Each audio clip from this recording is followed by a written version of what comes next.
කොහොමද ඔයාලට ඔන්න දැන් මම මේ වීඩියෝ එකෙන් පෙන්වන්න හදන්නේ අපි අවුරුදු shopping ගියපු තැන් ටිකක්. ඉතින් අපි මුලින්ම යන්නේ අපේ Havelock City Mall එකට. මේක අපි shops දෙක තුනක් කලින්ම බලලා තියාගත්තා. මේ තැන් වලින් අපි මේගොල්ලන්ට මෙන්න මේ දේවල් ගන්නවායි කියලා පොඩි plan එකක් තිබුණා ඉතින්.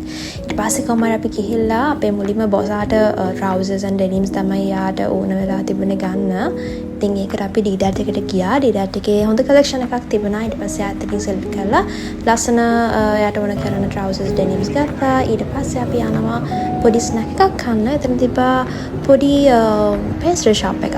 ඒකට මට ඒක නම නම් අතට මතක නැහැ. හැබැයි රසම රස බිස්කට් පුඩින් එකක් තිබුණා එතන. ඉතින් අපි කාලා එහෙමම ඇවිදගෙන යනකොට ඔන්න අපිට හම්බුණා ගේමින් ඒරියා එකක්. එතන shooting games ඒරියා එකක් තමයි තිබුණේ. ඉතින් එතන තිබුණා. ඉතින් එතනට ගිහලා ගේම්ස් පොඩ්ඩක් ප්ලේ කරලා එහෙමම අපි ගියා මිමෝසා එකට.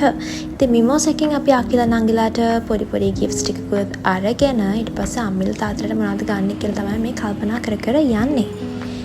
ඒ යන ගමන් ඊට පස්සේ අපිට හම්බ වෙනවා අපේ total bill value එකට එතන පොඩි gift එකක් දෙනවා එන අයට මේ අවුරුදු season එකට.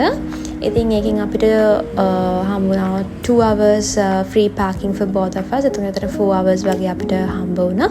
ඉතින් ඒකත් ඒ වෙලාවේ හැටියට අපිට අතට මේක මාරවොත් ඉතින් ඒකත් අරගෙන අපි කොහොම හරි lunch අරගෙන අපි එහෙමම ගියා singer එකට. ඔය තියෙන්නේ Havelock City එකේ තිබුණු crowd එකේ 12th or 13th April. ඉතින් ඒ දවස් වෙනකොට සෑහෙන ලොකු සෙනගක් ඇවිල්ලා හිටියා. අපිත් ඉතින් last moment නේ හැමදේම plan කරන්න ළමයි. ඉතින් කොහොම හරි ඔය යන්න කලින් පොඩි රබානක් ගහන්න ආස වෙලා මම ඉතින් දැක්කනේ දුණු වැඩි. ඉතින් කොහොම හරි අපි යනවා ඊට පස්සේ සිගර් හෝම්ස් එකට. මම හිතන්නේ මේක නුගේගල showroom එක වෙන්න ඕනේ. ඊට පස්සේ අපි එතනට ගියා අම්මිලාට ගන්න ඒගොල්ලන්ට කිචන් එකටනේ ගොඩක් ඒගොල්ලෝ ආසේ තින් දේවල්. ඉතින් අපි එතනට ගියා. අපි හොයපු එක දෙයක් තිබුණා. ඒක නිසා ඒක අපි එතනින් අරගෙන එහෙම ගියා හැපැත තිබුණු අබාන්ස් එකට. අබාන්ස් එකනොත් ඉතින් අපිට අවශ්‍ය කරන අනිත් දේවලුත් අපි කලෙක්ට් කරගෙන පොඩි වැස්සකුත් යනවා මේ වෙලාවේ. එහෙම ඉතින් කොහොම හරි ටික අරගෙන අපි ඔක්කොම ගිෆ්ට්ස් ටික ඒ වෙද්දි කලෙක්ට් කරගෙන ඉවරයි. අපි වැස්සෙම ගෙදර ආවා. ඉතින් ওই විදිහට තමයි එදා දවසේ ගෙවුනේ. Thanks for watching my video. See you soon in my next video. එහෙනම් ගිහලා යනකම් හැමෝම පරිස්සමෙන් සතුටින් ඉන්න ඕනේ.